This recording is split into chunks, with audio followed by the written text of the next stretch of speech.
Blessfm radio, playing good tune. Roots, roots, roots, roots, roots, roots. No more living in this disagreeable way. No. So I guess I'll have to say to you, we're on our way.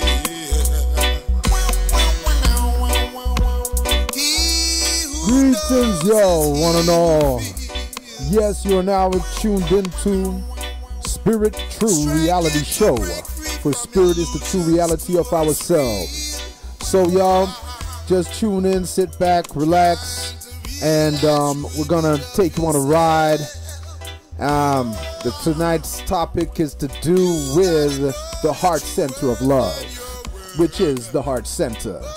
And you know, these topics are quite deep and could, you know, it's a broad topic. So anyhow, we're gonna dive in deeper and sweeter, and we would like you to all stay tuned in. Okay, this is Blessradio FM.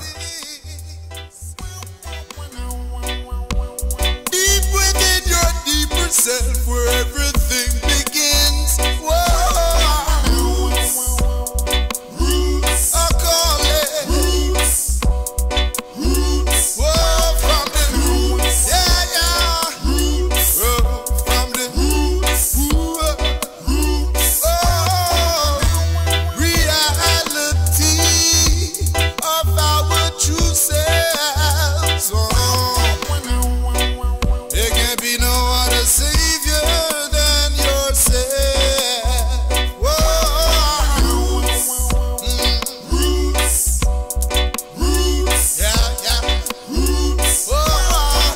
Roots, yeah. Roots, yeah. Roots, roots, oh. Such deep love for yourself.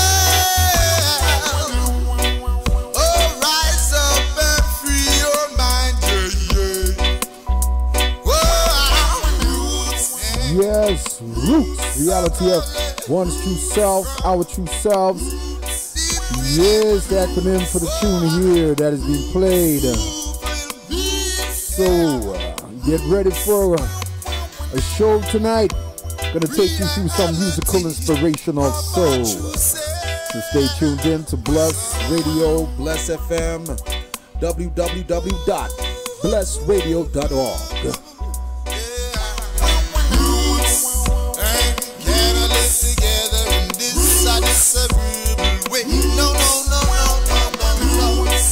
So I guess I'll have to say to you, we're on our way.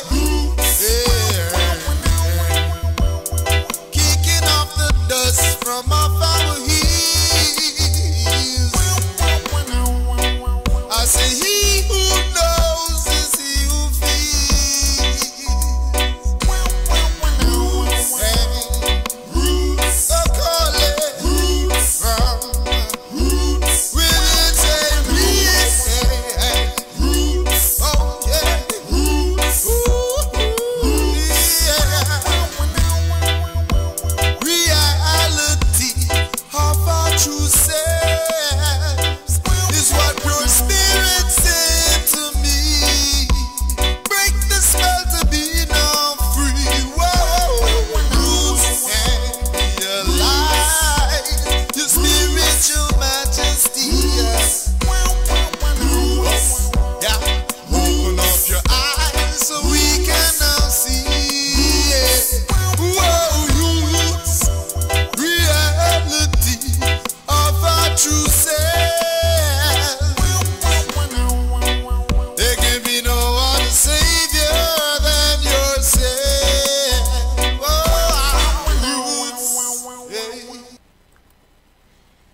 Yes, roots. All right, gonna tune in here. I'm gonna play some tunes for you as I warm up into this evening's topic. Just for those in case you don't know, you are tuned in to Spirit True Reality Show. For Spirit is the true reality of ourselves. Tonight, this evening's subject matter topic is still about the love, okay? And yeah, before we go into it and go into another level of the deep dive, I'm gonna play some tunes for you, and yeah, it's all gonna be related, yeah? So enjoy this one.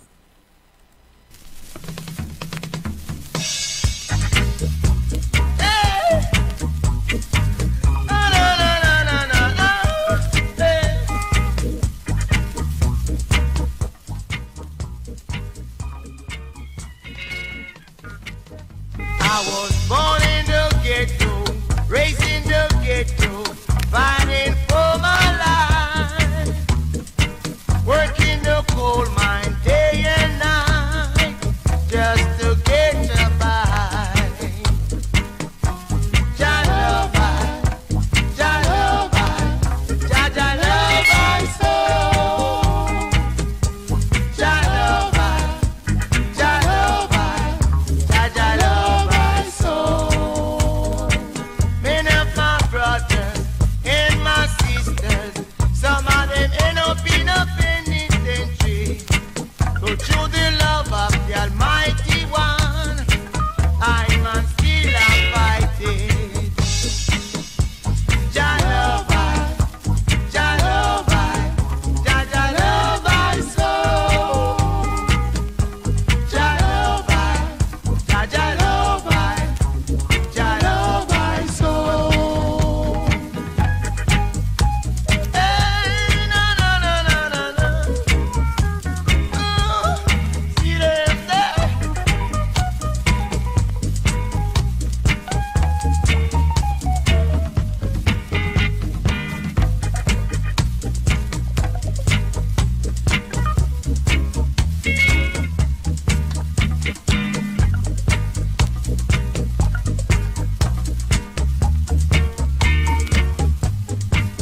I was born in the ghetto, raised in the ghetto, fighting for my life, working the coal mine day and night, just to get by. Jah love I, Jah love I, Jah love I so. Jah love I, Jah love I, Jah love I so. Many of my brothers and my sisters, some of them end up in a penitentiary. But through the love of the Almighty One, I'm still fighting. Jah love I, Jah love I, Jah love I so. Jah love I, Jah love I, Jah love I so. In your sinner, Jah love I, Jah love I, Jah love I so. Jah love I, Jah love I, Jah love I so. Yes, Jah love I so, you know. Yes, I so. Greetings to one and all, the fruits of the earth, the souls, y'all, embodied within the physical vehicle and the mind that powers it. So, y'all, how are you all feeling? Man, enough energies, high intensities, things going on. Whenever there's high vibrational frequencies, you know, that's charging the atmosphere, it's also what activates the higher energies passing through you to bring up all that is suppressed, y'all. So a lot of things are being busting out the seams, a lot of things being coming up in order to be cleared and healed, but you know, the way it may seem is like, dag, more, you know, havoc and, you know, and problem, but there is a meaning within everything. Well, when I say the meaning in everything, everything have a purpose. That's the point, because really the meaning in everything is really the meaning you give it. Saying so, and how you give it, the meaning you give it, is how you live it. So we have to really be able to understand energy in its pureness, and the wisdom within the message, sage wisdom within the mess. Work it out so you can gain your enlightenment, through your direct experience as you trod the path of your spiritual journey. So this evening we're going to be talking more on the love, y'all, because it's a very important subject that can go deep and is broad and wide as the ocean, deeper and deeper as the ocean and high as the heavens, So last Tuesday I did a show, but for some reason I'm gonna do it again because just some issues beyond the, well, let's just say conditions and what's not, that cause some things to not be able to kind of be aired. So one have to do the thing again so it will be aired. So I'm going to recap again for those who've been tuning in and listening. And I trust you're all well, because everybody's going through their own spell and their own, their own trials and tribulations. And some people are working out their own liberation, you see, to realize their own salvation. And we have to all liberate ourselves, see? So, yeah, talking about love, you see. And I was saying about love being the verb and the noun, and you're hearing all this stuff about love and what you do for somebody and all of this. Well, just to recap, I decided to tackle this subject matter from a different angle, because I don't agree that love is a verb, something you do, because these things you see throughout the whole of relationships and the type of way society conditions us to believe in things based upon the Hollywood stories and the the programming, that love is based on what they show us or what they teach you, when love ain't based upon them things and based on misinformation and moving on a false premise. We create a lot of pain and struggle for ourselves and call it love. See? Just like many people will go out to war in the name of what them call God. See? And then run back to church and talk about, love. See? Yeah. So I'm talking here about this love, and for those of you who have tuned in a couple strongs ago, you would may have heard a few people that came on as guest callers, and one of them was a sister named Fatuma, and she was speaking from the etymological French background dealing with the word love, and I found that very interesting. I also had Brother Gita, guest caller, very wise brother, elder, who has, we're talking about direct experience upon the spiritual path. Because spirituality is not something you would study like an academic course. And then you get a certification, qualification, and then now you're, spiritual. And then you can't go out, go teaching people things like spirituality is academic, This is kind of even a lot of new age type of stuff. And the reality is like, and then it's like, who's more spiritual? I'm spiritual and more spiritual than somebody else. When spirituality is your true nature yourself, see? Spirituality is the true nature of whom and what you are. And this is why it's so vital to get to know thyself, see? So spirituality is more about the direct experience you are having when you take that journey to go within. Many people take a journey to go fly all around the world, go and search out these different, places upon the earth and so forth. And of course, yes, it can be adventurous and it can be very rewarding in how it makes, expands your knowledge as such of the world. But worldly knowledge is not really what, enables you to liberate yourself. Worldly knowledge is worldly knowledge. And many people that take the journey outside of themselves and go hundreds, thousands of miles, you know. But when it comes to taking the journey within them, seldom take the step towards that. You see?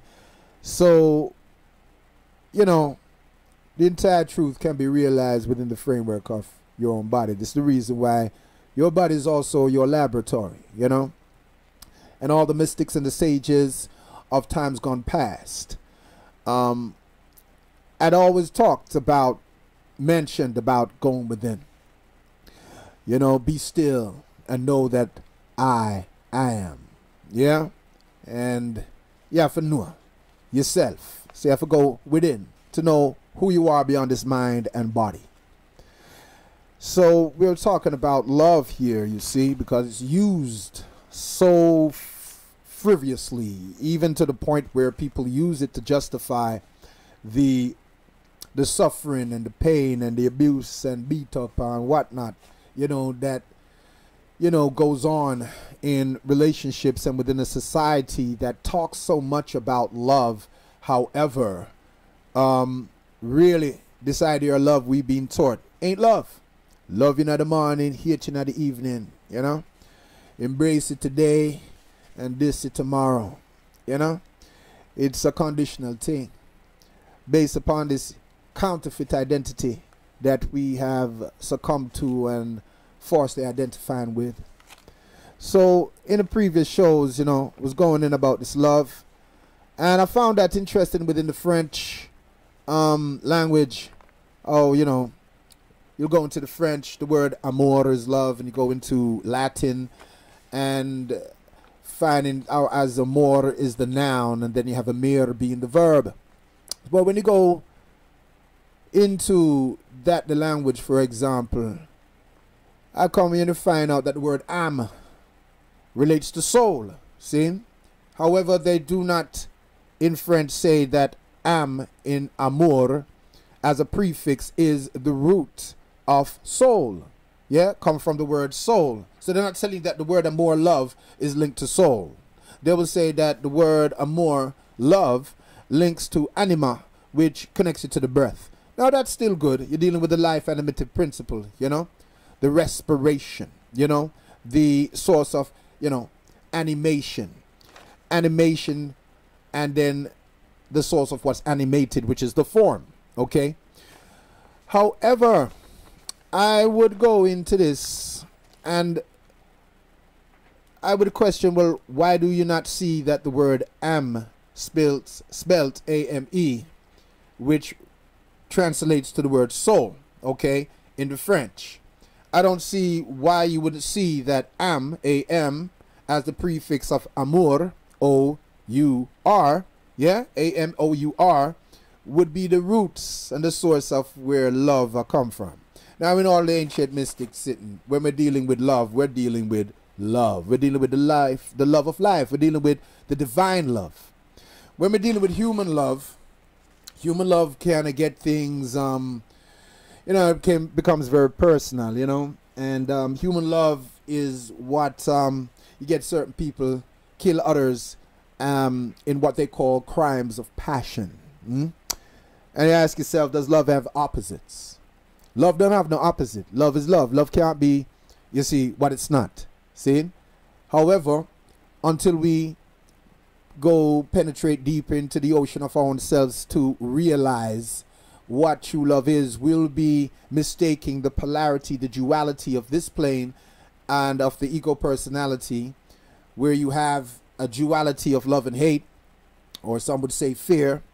And I would say, yes, you can say fear is the root where you get, you know, the hate that comes up, because it's a fearing of something, fearing of feeling separated from the source of that which you want to grasp onto, which people call love, you know, the neediness of something, you know, the codependency of someone, the fear and the insecurity that comes from not being integrated. You know, some people find it's, you know, very scary to be by themselves. You know, they're always in and out of some kind of, you know, relationship of some sort, you know. And there is affection, there is, obviously, there is a need for companionship and so forth. But it's what we call love and used to justify manners of behavior that turns into harmful, hurtful, disrespectful, mash up business type of affairs. And when we're gonna open up my mouth and use the word love, man. We have to love ourselves, love each other, and you've heard it before. You understand?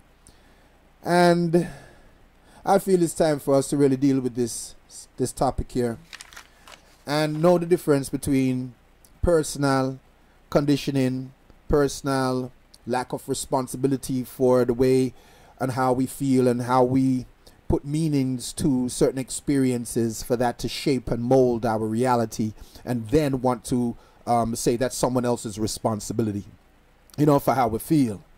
These things is this, it's unreal. It's not true. Causes a whole heap of misery. See? But as I was breaking down and looking at, if the word love, you see, links back to soul, see? And is also related to the breath of life. The breath of life is universal. Everything breathes. Everything breathes. Yeah? And what we would say as the soul is to this body what the sun is to this planet. Without this sun, there would be no growth, there would be no life upon this planet. See? And without the soul, this body would have no life. It's a sustainer of the form. You see, it's what lights up the mind to give you an illumined intellect and an illumined personality. But if the light's not switched on, then you're dealing with a dark mind, and you're dealing with a dark, basically, vessel that is on automatic,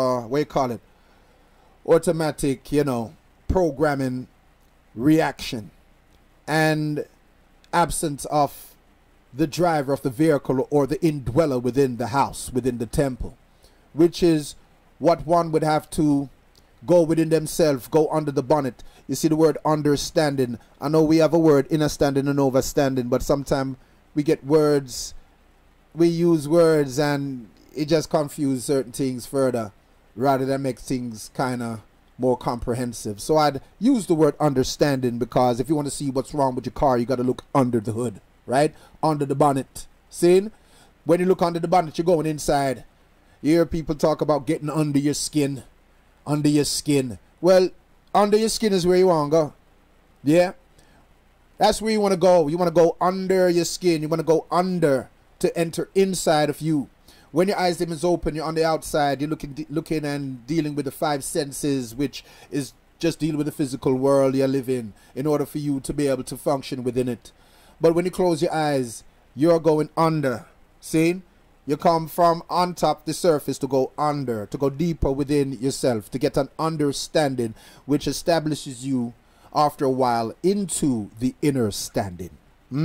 That can then gradually graduate you into the overstanding. So before we jump into the overstanding, let's deal with the understanding, because when you lift up a rug, yeah, see what's underneath, see what's hidden there. You hear the whole thing, the saying about, trying to sweep things under the rug. Yeah, the dust you don't want to see, the things you don't want to acknowledge, you sweep it under the carpet. Well, you have to deal with the under, lift up and see what's under, and that understanding is what takes you into yourself, okay, beyond the corporeal you or the corporeal vehicle. See? So you can observe your mind and observe what's taking place within the framework of this body in order to discover and remember what true love is as we dive deeper into the ocean of consciousness.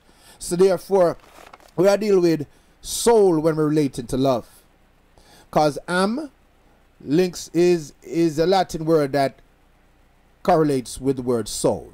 And soul is the sustainer of this vehicle, the sustainer of this body.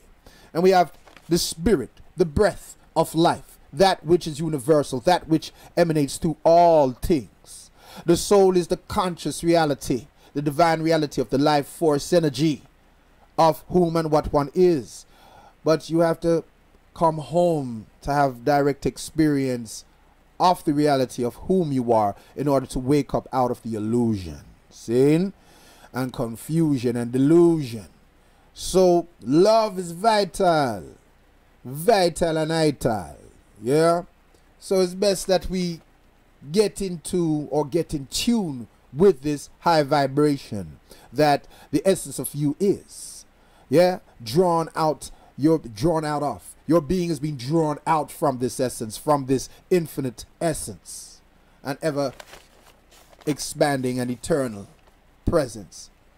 So as I was saying, back to the word, you know, âme in French comes and equals to soul. And in the English language, we don't have this broader definition of love. So love from an English point of view can be very difficult to comprehend because love for so many different things, yeah? On the ordinary level of love, you have some people that say them love them car, they love their house, they love their clothes, okay? They love their possessions.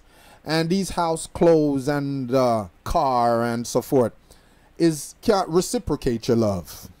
It can't reciprocate your love, you see? And this whole thing with love is that, you know, it is so vital to why we're so into it. Why we're so, my gosh, you know, grasping after love, you know, looking for love. You know, it was a movie documentary called Looking for Love.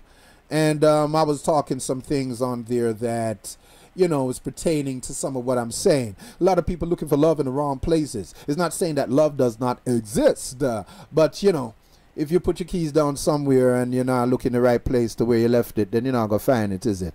So it's about looking in the right place or in the right direction that will take you towards that which you seek. So this direction is within, because you hear the term, you know, home is where the heart is, you know? And your heart, where the closest heart you have is the one within you. So that's where home is. But a lot of people look outside of themselves for a home because they're identifying not with themselves as the soul, as the spiritual being. Because the soul knows you're spiritual. But their conditioned mind, yeah, serving the vehicle, would look outside of itself for its source. And this is where we get entrapped within our minds through false ideas and miscomprehension or misunderstanding. Yeah. So I'm going to go with the root of the word in French, amour, love, to see that it connects to the word âme, which is soul. And in French, the word ami, which is pronounced the same way, whether it's a male or masculine or feminine, but it's spelled differently. Yeah. One is M-I-E and the other is M-A-M-I and the other one is A-M-I-E. And it means friend. So soul, friend, ami, ami. Yeah. Soul, friend. And we say I am in this English term, which is where you get Yahuwah in the Hebrew language, which some would say is Yahweh. But you're saying, oh, he who he is. And this is where you get the term I am that I am from. Because you're not defining something to confine it and therefore limit it, which is unlimited. You can't limit what's unlimited. So these are code words to denote something that transcends the human, you know, interpretation of things. So as I go on further, because it's a deep topic, and I want to get, you know, some coloring on this. So this evening, I want to go into about the heart center of love. Now, those who are familiar with chakra, which is a Sanskrit word for wheels, and these wheels are energy vortexes or centers of consciousness that we have within our structure, our anatomy. And the heart center is the mediator bridge point between the higher centers or centers of consciousness within us that deals with your cosmic resonance, and the lower centers of consciousness beneath the heart, which deal with your earthly resonance. Wow. So, got a little tickly throat going on here. So we're dealing with the heart center. And because we're dealing with love here, I'm talking about the energy here, not the conditioned ideologies we've taken on about love. You know, as I said before, if love's a verb, then you're going to be judged on what you do, right? Check. Rather than your beingness, you're going to be checked on what you do. And I've already established that you can do things for someone. It doesn't necessarily mean that you love them. And if love is equated by what you do, then these things become what is used to manipulate you later on.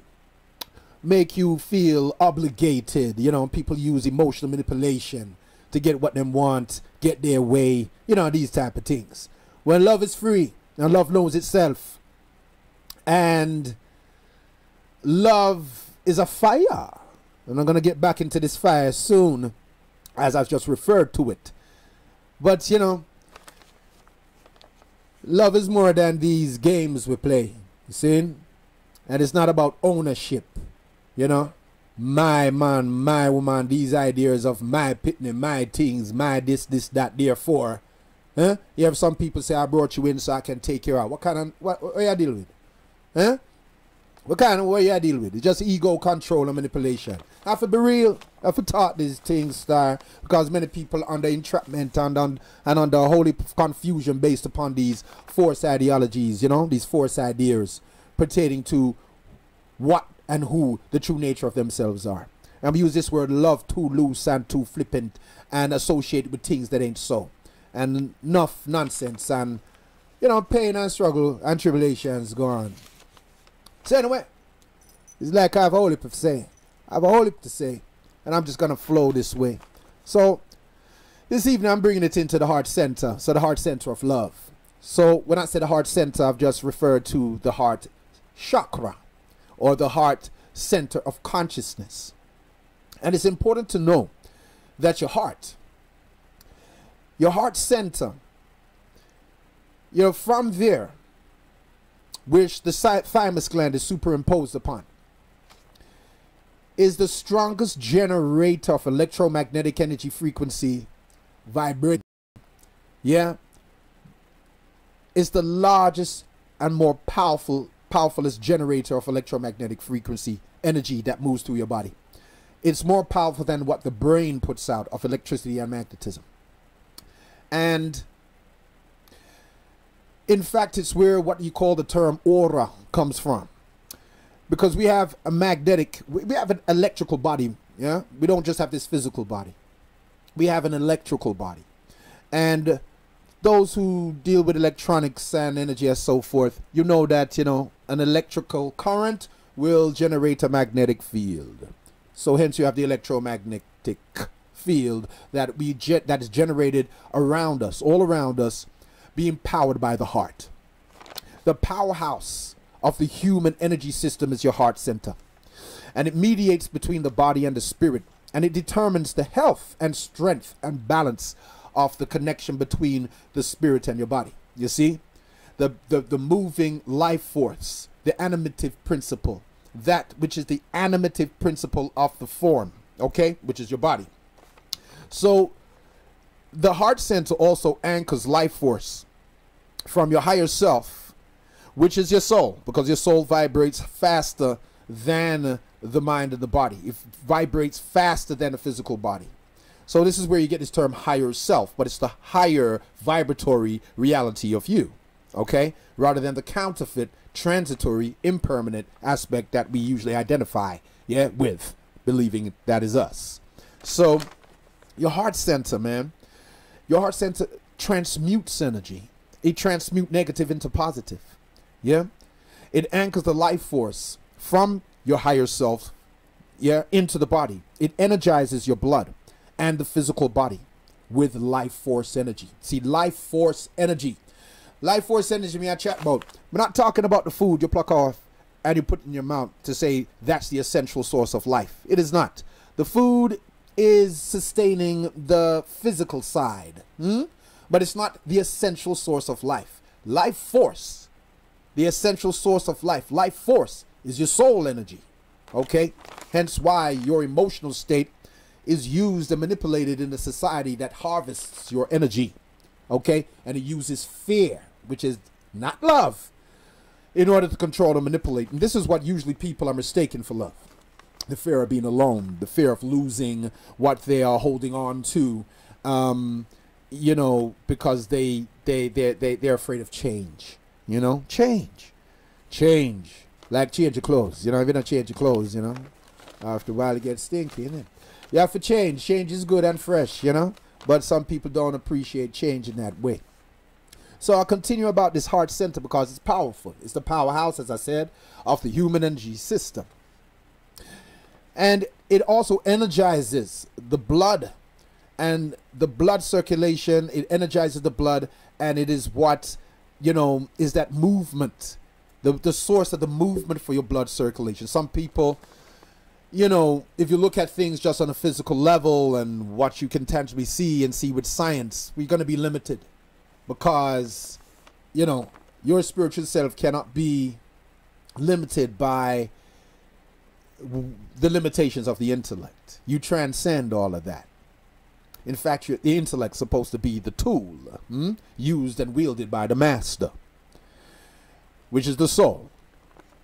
So we're really talking about divine love here, not personal love, which has its dualities, which has its contradictions, which has love you today, hate you tomorrow. You know, I accept you now, I'll reject you later. You know, that's personal love. That's counterfeit business. See? That's survival mindset, yeah, based upon fear and insecurities that we have to look in ourselves and deal with. See? We have to face whatever we have going on.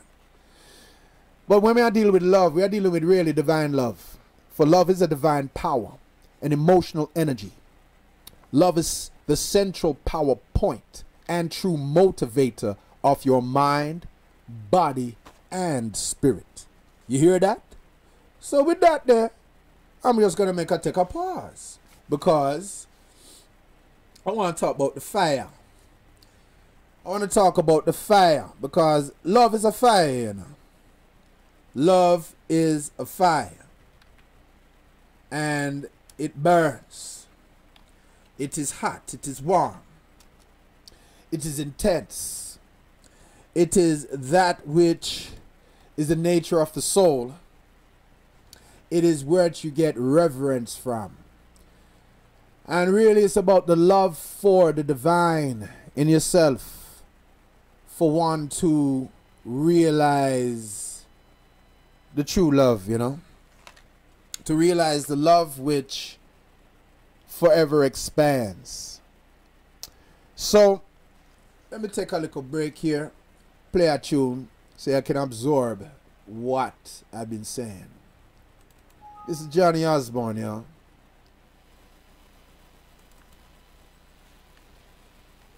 Okay, Johnny, I hold on.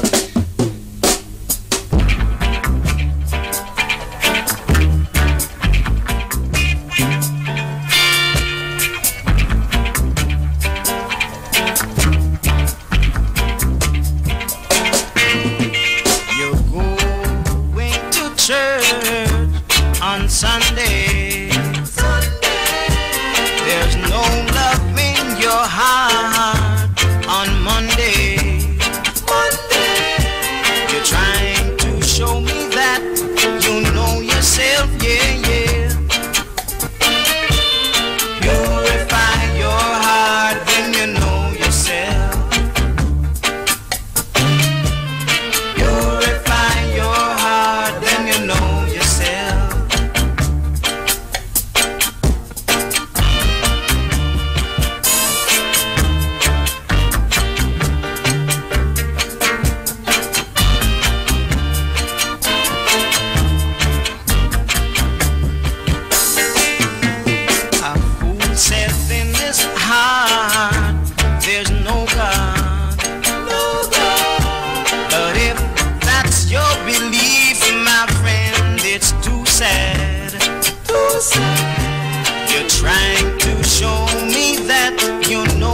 yourself, yeah, yeah.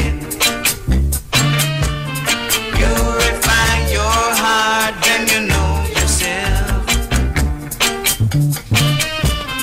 Purify your heart, then you know yourself.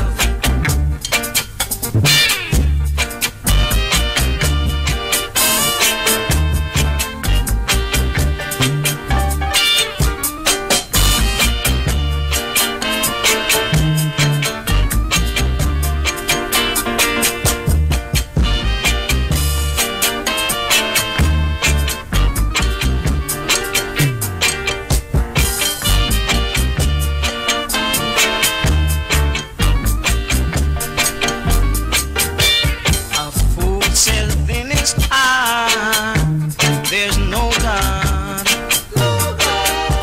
But if that's your belief, my friend, I said that it's too sad.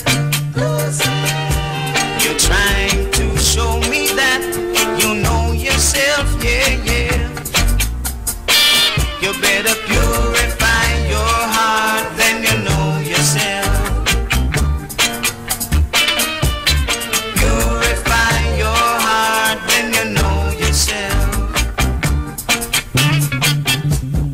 Purify your heart, then you know yourself. You better purify your heart, and then you know yourself, yeah, yeah. How could you purify your heart and you don't know yourself?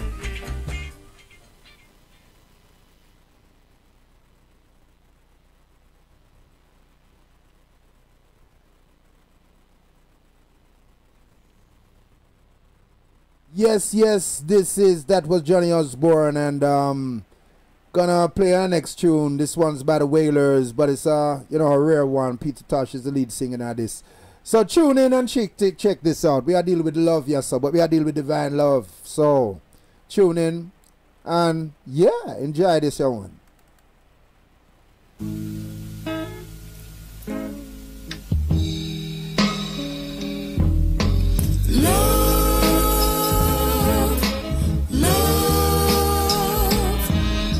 Let every little thing you do with love, and every little thing you say with love. Let every little thing you do with love, and every little thing you say with love. True, true love,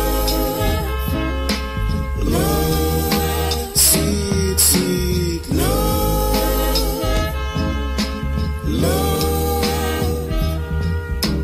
holding me this way with love, keeping me this way with love, the way you're holding me this way with love is just to keeping me this way with love, sweet, sweet love, love, true, true love, love.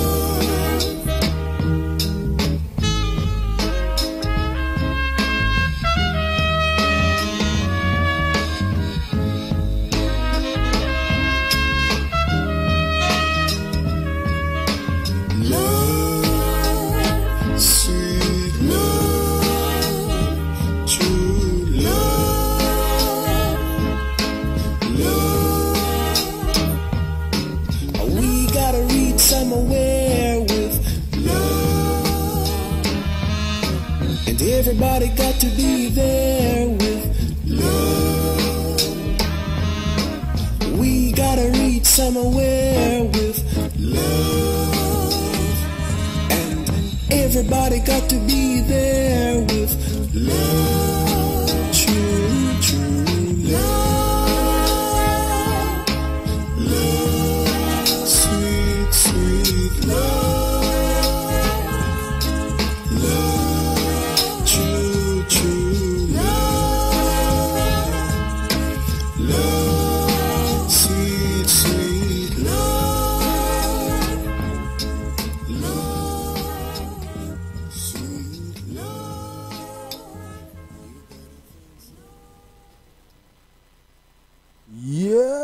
Sweet Love. That's what lovely tune, you know. Yeah, the harmonies, the melodies, you know, that's so sweet, you know. Yeah, man, we are dealing with the heart center of love because the heart center is the center of the love in thyself, you know. As I was saying, that the heart center is the powerhouse of the human body and system, you see, energy system. And, you know, everything runs upon a fuel, you know, everything. And the fuel, the right fuel that this body, mind, and spirit is motivated by is love.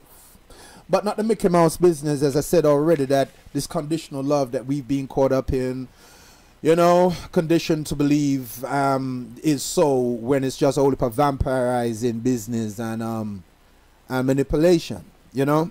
No way am I saying that love, and even if you want to use the word love, we can say amour. I do like that sound, you know, the French. Amour. Yeah, amour. Sounds so good, innit? Love, yeah, it's a bit dense still, but, you know, it's the meaning into what it connects you to that you have eventually have to connect with because you're dealing with the conscious energy. Now, love is also pertained as a fire. But before I go into this fire, I just was explaining about the heart center.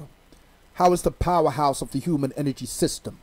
It balances the energy centers of consciousness above it and beneath it. It is the transmuter of energy that transmutes the lower energies, the emotions, energy in motion that comes from the personality identification. All of those, you know, dualities that take place and those, you know, unpleasant feelings. It's the heart that transmutes that energy into unconditional love. Yeah? And you know, and I've mentioned this thing about unconditional love. From the personality level, people not gonna get that because they're thinking, how can you love without conditions? Yeah? Because they're caught up in the whole thing about, you know, someone having to perform up to scratch for you before you can, what? You know, show them some warmth. Eh? And if they don't play along, if they do not performance isn't up to scratch, then what happens? You scrap them, you know, or you're gonna give them, you know, what they call bad vibes. You're gonna shun them. All these conditions, man. You know, come on. Enough people know why I'm saying. Enough people know what I'm talking about. Enough people know because if they're honest with themselves, they know the games that they've played or what's being played on them. And if you're on a spiritual journey within yourself, on your path of authenticity, you're gonna you're gonna question these psychological, you know, conditions and programmings in order for you to work out your own emotional, you know, stigmas, you know, so you can come out of your own suffering, so you can come out of this illusion and liberate yourself from, you know, the mental slavery which confines you to these conditions, you know. So the heart also is related to various organs and glands, okay, in your body. I already mentioned the thymus gland. But your heart deals with the heart circulatory system, yeah? It also relates to your arms and your hands. Arms and hands. You know, I played drum for over 25 years. Djembe hand drums. And you hear people in the West will talk about the drum. Oh, that's related to the root chakra. And what? Because it's bassy and because, you know, made out of wood. And you think it's the root chakra. Because I know through experience directly, not academic, that the drum is actually related to your heart. And right there, sir, your heart is also connected to your arms and your hands, the circulatory system, your lungs and shoulders, ribs and diaphragm. And I already mentioned the thymus gland. And for those who deal with spiritual scriptures and can gain the wisdom out of it, which is why it's more rightly called the wisdom text, yeah, is basically, is the hearts you need to guide. It's out of the hearts is the issue of all life. You know, as in Proverbs 4:23, keep thy heart with all diligence, because out of it is the issue of all life, you know. So, looks like I have a caller coming in, caller coming in.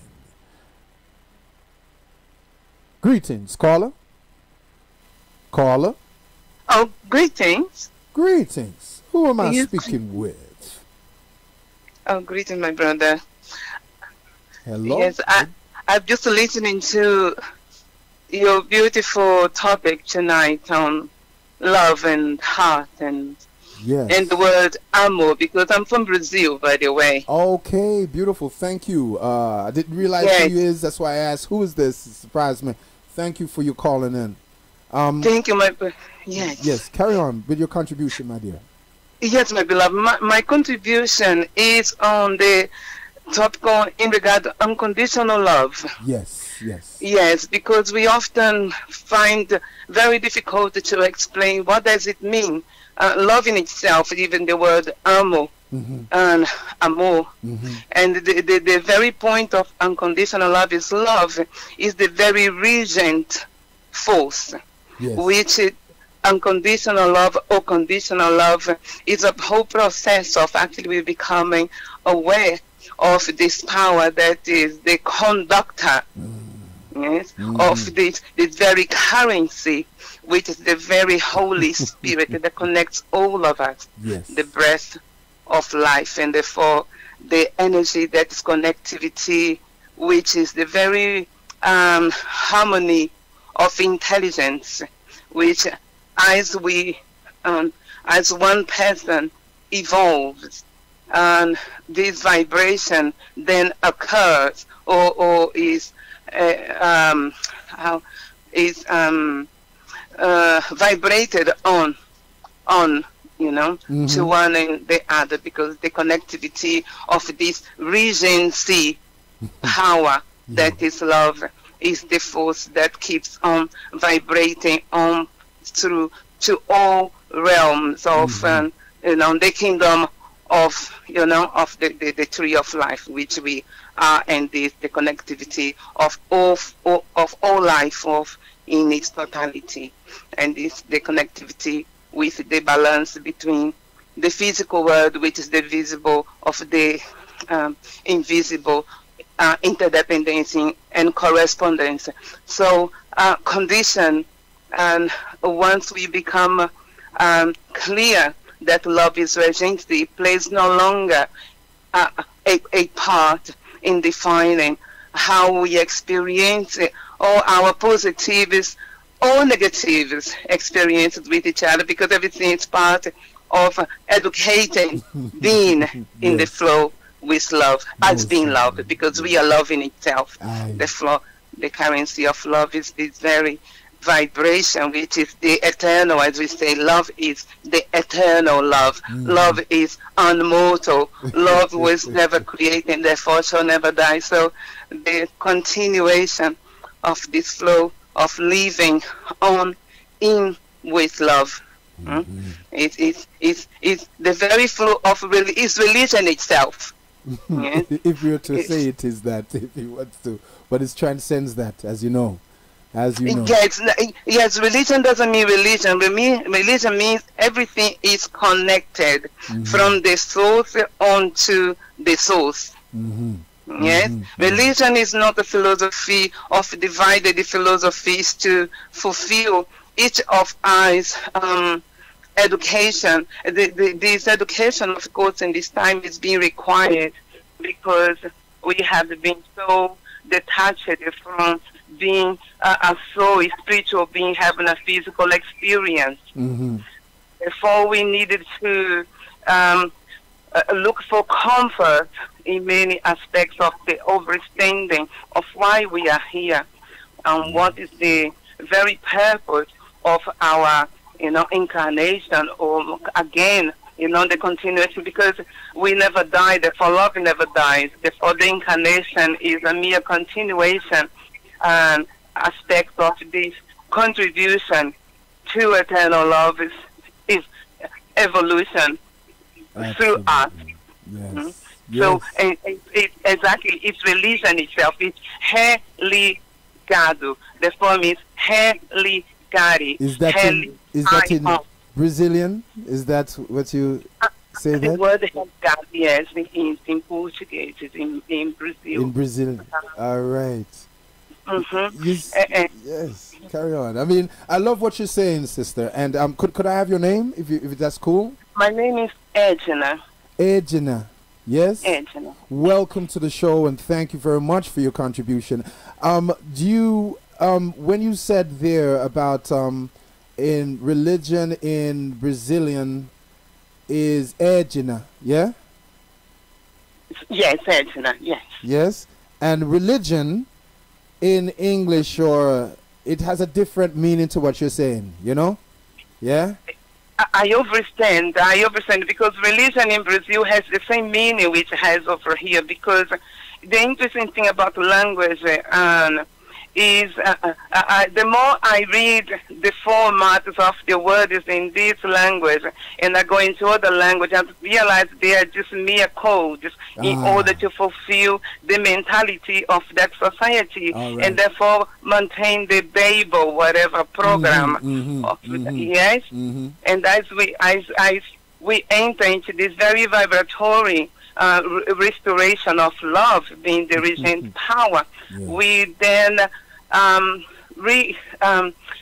break with all the limitations which the words now become no longer differentiated, like the word of paradise. Yes, the word paradise, which we often say, are we all returning to paradise or heaven? Yes, heaven and the paradise, which apparently are two different places, because apparently heaven is right here on earth. Yes, yes, as the same way as whatever would be the state of hell, but all those aspects is what we actually make of our own life. That's correct. Yes, absolutely. Yes. Because we come from this space of paradise, and this very connectivity of paradise is actually a relationship to be on Isa consciousness. yes. When you said Isa consciousness. Is that what you said? Yeah, Isa consciousness. Which is what? Christ consciousness, as in Isa, what you saying? Or etheric consciousness.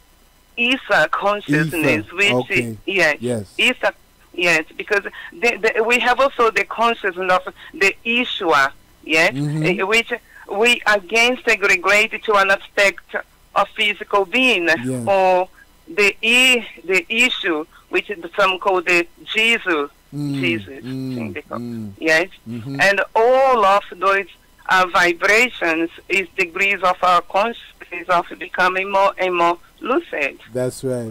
The same way we are segregated to understand what is the devil or Lucifer. Right.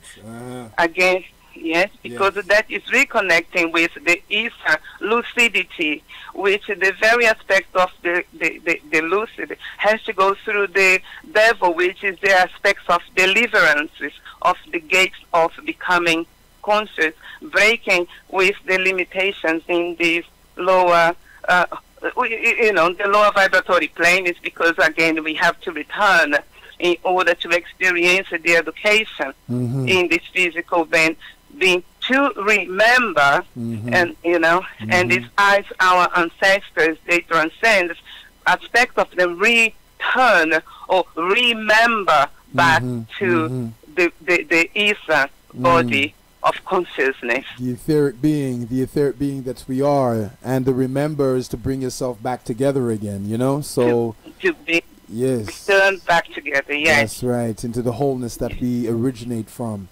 Thank you so much for your contribution, because these are the kind of callers I want to want to inspire to call in and share your insights and share your own direct experience that you're having on your spiritual journey, because that there is a lot of also pseudo spirituality. I mentioned earlier that some people, it's like it's an academic course, when actually it's a journey into the center of your own heart, instead of it being something that you're looking to get a qualification and academic kind of validation in. You see what I'm saying? To say I'm more spiritual than this person or the next.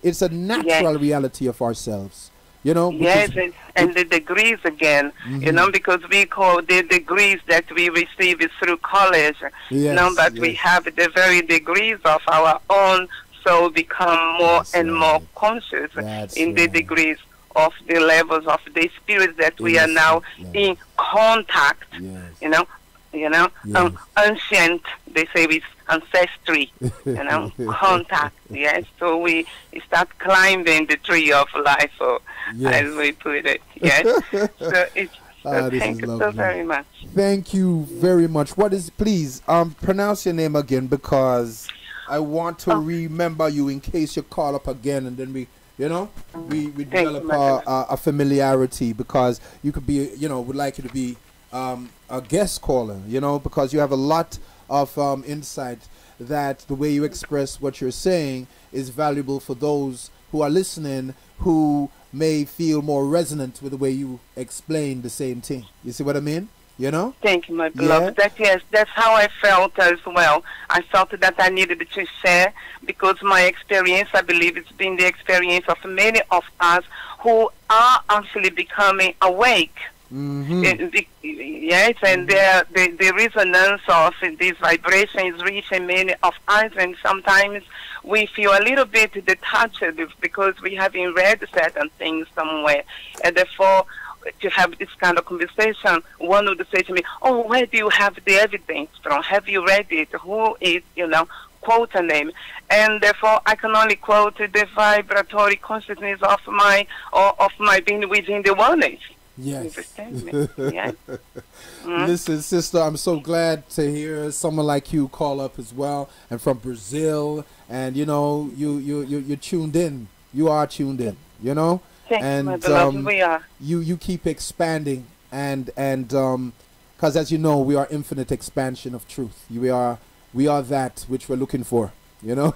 Yes, we are, and the beautiful thing is that we all affect one. Yes. Yes. Correct. As we grow, yes, the light expands, and and I keep on saying, it's nothing wrong with the darkness. It's all part of the balance. In the darkness, there is nothing has changed. But in the light, there are many differences, and that's where the problems can begin. So we have to learn to be in the equilibrium of those. Most certainly, equilibrium of those. Thank you very much. Listen, could you text in your name so I can pronounce it correctly, because it's out of respect, you know, and appreciation of you calling, and please call in and connect again. You hear? Yes. Let me just say one more thing. Sure. My name will never be the same when I speak, because it's in English. It's Edna. Okay. Yes, but in Portuguese it's Edna. Okay. It sounds similar, but send me the spelling in. Send us a WhatsApp. Like, have you called in and just, you have WhatsApp? Do you have Messenger? Truly, at the moment, I don't have any of those facilities, because I've been out of yes. But my name is Edna. However, it spells E-D-N-A. That's how it's just that the edgy pronounces, you know, like there is a G in the center. Okay, so, got you. Yes, there is a E-D-G-N-A. That's how some of my friends write it for their own memory. Yes, but it's Edna. Okay, one blessed love. You too, Great Edna. Thank you very much. Okay. Okay, my beloved, perfect love. Blessed love. Blessed love. Okay. Thank you, Edna. Sister, Brazilian, beautiful. Listen, man, you see, this is what I love. This is beautiful. Having this. Oh, we get a next caller coming in. All right. We're just going to get this next caller in. Caller. Hi, Brother Siayome. This is Brother Gita. Brother Gita, yes, man. Wow. Yeah, we did. All right. Whoa, you know. Yes. Did you hear the sister who just called in? Edna, Absolutely. Brazilian. Yes. Beautiful. I want to. I mean, I've been following the whole dialogue, and it's been just amazing. Yeah. Yes. So I want to make my little contribution. Yes. Go ahead, my brother. Go ahead. Yes. the first show I did with you, Mm-hmm. I kind of laid out some kind of boundaries, which I just like to reiterate Right. for the benefit of those who didn't hear the show, Yes. and also to keep us in a kind of a framework for what I want to add now. Mm-hmm. So the first thing we said we understood is that love could be understood in different categories. I mentioned about the categories of love. Mm-hmm. Love in neutrality. An example of this would be, watching the sunset go down, Right. feeling that, expansiveness in the heart, or being in a very natural environment in the country with the sun shining and the birds tweeting, the trees, So that would be an example of love in neutrality. Yes, yes. And then we have love in servitude. You may be a servant to someone. You may have a boss, and you have so much respect for that person that you're serving. Yes. And that is a form of love. Yeah, you love your master, or your whoever you're serving. And then you have love in friendship. Friends, two friends or a group of friends, they have so much love and respect for each other. Yeah, that is a form of love. That's love in friendship. Okay. And then you have parental love, the love that the child has for the mother, for the parent, and the parent has for the child, and so on and so forth. And then you have the conjugal love, the love that two lovers have, for each other, the conjugal love. And then you have omni love, which embodies all of these. And then you have, which is the crowning of the whole topic, is unconditional love of God. Yeah. Whatever label you want to put on that, God, source, flow, whatever, but that is the highest state of That's loving feeling or experience we can experience. Mm-hmm. And we're all trying to ultimately get to that state in one way or another. Some of us are doing it through meditation. Some of us are doing it through different other practices. And those who have not actually really connected with themselves, which is the source of all love, then because it is the source of everything, love is the cure for everything. So if you don't have you're not of that state of consciousness to be able to reach into yourself and bring that love forth, then you have to do it artificially. Yeah? And that is actually the majority of of us on the planet. Hence, there's such a big multi-billion, trillion-dollar trade in all kind of, artificial stimulants, drugs, alcohol, and so on and so forth. What are they actually trying to do when they're taking all these these substances? They're simply trying to experience that state of love, which is the natural state of being. Exactly. But unfortunately, you cannot experience that state of being until you become still. Be still and know that I am God. God, yes. Right?